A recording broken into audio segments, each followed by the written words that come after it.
ഈ ഒരു വീഡിയോയിൽ നമ്മൾ നോക്കാൻ പോകുന്നത് ഡിസൈൻ ആണ്.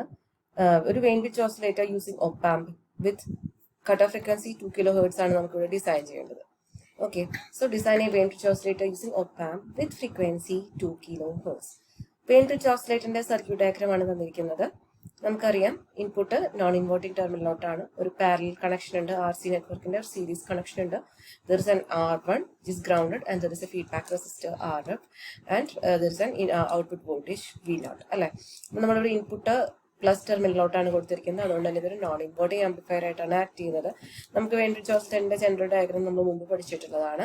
ഓക്കെ, സോ നമുക്കിവിടെ ചോദ്യത്തിൽ തന്നിരിക്കുന്നത് എന്താണ്? കട്ട് ഓഫ് ഫ്രീക്വൻസി 2 kHz ആണെന്നുള്ളതാണ്. സോ F0 എന്താണ്? 2 kHz ആണ്. ഇവിടെ നിന്ന് ഇത് നമുക്ക് തന്നിരിക്കുന്ന ഗിവൺ ഡാറ്റയാണ്. നമ്മളിത് സ്റ്റാർട്ട് ചെയ്യാൻ വേണ്ടി അസ്യൂം ചെയ്യാണ്. The value of C is 0.1 microfarad ആണെന്ന് അസ്യൂം ചെയ്യാം. സോ വെയിൻ ബ്രിഡ്ജ് ഓസിലേറ്ററിന്റെ കട്ട് ഓഫ് ഫ്രീക്വൻസിയുടെ ഫോർമുല നമ്മൾ പഠിച്ചിട്ടുണ്ട്. എന്തായിരുന്നു അത്? F0 equal to 1/2 pi RC. From this we can say that R is equal to 1/2 pi F0 into C. R നെ മുകളിലോട്ട് കൊണ്ടുപോയി F0 നെ താഴേക്ക് കൊണ്ടുവന്നു.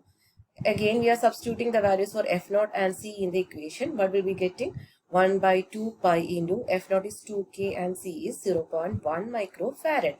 അപ്പോൾ നമുക്ക് എന്താ കിട്ടുക? 1/2 pi into 2K 2 kilo ohm into 0.1 microfarad. ഇതിട്ട് ചെയ്യുമ്പോൾ നമുക്ക് കിട്ടുന്ന ഒരു വാല്യൂ, റെസിസ്റ്റൻസ് വാല്യൂ എന്ന് പറയുന്നത് 795.77 ohm ആയിരിക്കും. ഇത് ഈ ഒരു വാല്യൂ എന്ന് പറയുന്നത്, ഇങ്ങനെ ഒരു റെസിസ്റ്റൻസ് വാല്യൂ ഉള്ള റെസിസ്റ്റർ നമുക്ക് മാർക്കറ്റിൽ അവൈലബിൾ അല്ല. So we need to get a standard resistance value. അപ്പോൾ ഇതിന്റെ തൊട്ട് നിയറസ്റ്റ് ആയിട്ടുള്ള നമുക്ക് മാർക്കറ്റിൽ അവൈലബിൾ ആയിട്ടുള്ള റെസിസ്റ്റൻസ് വാല്യൂ എന്ന് പറയുന്നത് 820 ohm ആണ്. അപ്പൊ ആ നിയറസ്റ്റ് വാല്യൂ 820 ohm ആണെങ്കിൽ ആ ആയിട്ട് ഞാൻ കൺസിഡർ ചെയ്യാണ്. എന്നിട്ട് ഇതിനെ നിയറസ്റ്റ് ആയിട്ടുള്ള വാല്യൂ ആയിട്ട് ഞാൻ കൺസിഡർ ചെയ്തു. സോ ആർ സ്റ്റാൻഡേർഡ് എത്ര എടുത്തു? 820 ohm. മാർക്കറ്റിൽ അവൈലബിൾ ആയിട്ടുള്ള സ്റ്റാൻഡേർഡ് റെസിസ്റ്റൻസിന്റെ വാല്യൂ കിട്ടി ഞാൻ മാറ്റി. സോ ഈ R നമ്മൾ ഇട്ട് കൊടുത്താൽ എന്താ ഉണ്ടാവുക? 2K. R കറക്റ്റ് ഈ വാല്യൂ ആണ് ഇടുന്നത് വെച്ചാൽ നമുക്ക് ഔട്ട്പുട്ട് 2K തന്നെ എക്സാക്ട് കിട്ടും. So there is A small variation. So ഒരു ചെറിയ വേരിയേഷൻ 2K തന്നെ കിട്ടുന്നുണ്ടാവും നമുക്ക് ഔട്ട്പുട്ട് ഫ്രീക്വൻസി. എന്നാലും ഇവിടെ ചെറിയ റെസിസ്റ്റൻസ് വേരിയേഷൻ ഉള്ളതുകൊണ്ട് ഒരു ചെറിയ മൈനർ വേരിയേഷൻ ഉണ്ടായിരിക്കും നമ്മുടെ 2 kHz കട്ട് ഓഫ് ഫ്രീക്വൻസിയിൽ നിന്നും മാത്രം. സോ ബട്ട് നമുക്കിവിടെ അവൈലബിൾ അത് 820 ohm ആണ് സ്റ്റാൻഡേർഡ് ആയിട്ട് market. So we will be putting 820 resistor in our circuit. Okay, നമ്മൾ നേരത്തെ കണ്ടു ഇത് ഒരു നോൺ ഇൻവേർട്ടിംഗ് ആംപ്ലിഫയർ ആണ്. ഈ നോൺ ഇൻവേർട്ടിംഗ് ആംപ്ലിഫയർ ആണെങ്കിൽ ഗെയിൻ എന്താണ്? A is equal to 1 plus RF by RN ആണ് അല്ലെ. And of course vein bridge ഓസിലേറ്ററിന്റെ കേസ് നമ്മൾ പഠിച്ചിട്ടുണ്ട് beta equal to 1/3 and gain is 3. അപ്പൊ ആ ഒരു പ്രിൻസിപ്പിൾ നമ്മളിവിടെ ഫോളോ ചെയ്യുകയാണെങ്കിൽ നമുക്ക് എങ്ങനെ പറയാം? According to gain criteria, beta is 1/3 for vein bridge oscillator and for gain is 3 അല്ലെ. അങ്ങനെയാണെങ്കിൽ ഇത് നോൺ ഇൻവേർട്ടിംഗ് ആംപ്ലിഫയർ ആയതുകൊണ്ട് തന്നെ നമുക്ക് ഗെയിനിനെ ഏത് ഫോർമുല വെച്ച് പറയാം? A is equal to 1 plus RF by RN എന്ന് R1 അല്ലെ. ഇവിടെ R ന് പകരം R1 ആണ്. 1 plus RF by R1 എന്ന് പറയാം. സോ നമുക്ക് ഗെയിൻ 3 ആണെന്നറിയാം. Substituting the value 3 in the place of gain 3. So നമുക്ക് എന്തായി? ഇവിടെ അടുത്ത സ്റ്റെപ്പിലേക്ക് വരുമ്പോൾ 3 minus 1 is equal to RF by RN വന്നു. That is 2 is equal to RF by RN അല്ലെങ്കിൽ R1. സോ ഇത് മുകളിലോട്ട് കൊണ്ടുപോകുമ്പോൾ എങ്ങനെ എഴുതാം? 2R1 is equal to RF എന്ന് പറഞ്ഞിട്ട് എഴുതാം.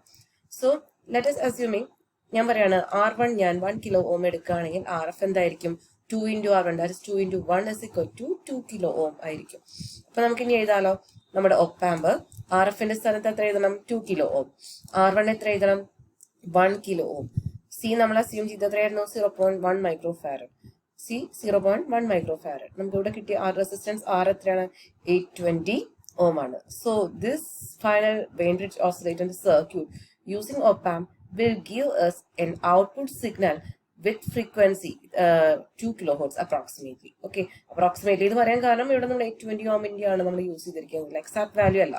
So around we will be getting a signal with frequency of 2 kHz at the output. So ഈ രീതിയിലായിരിക്കും നമുക്കൊരു വെയിൻ ബ്രിഡ്ജ് ഓസിലേറ്ററിനെ നമുക്ക് ഇവിടെ അങ്ങനെ ഡിസൈൻ ചെയ്യാൻ പറ്റുന്നുണ്ടാവും.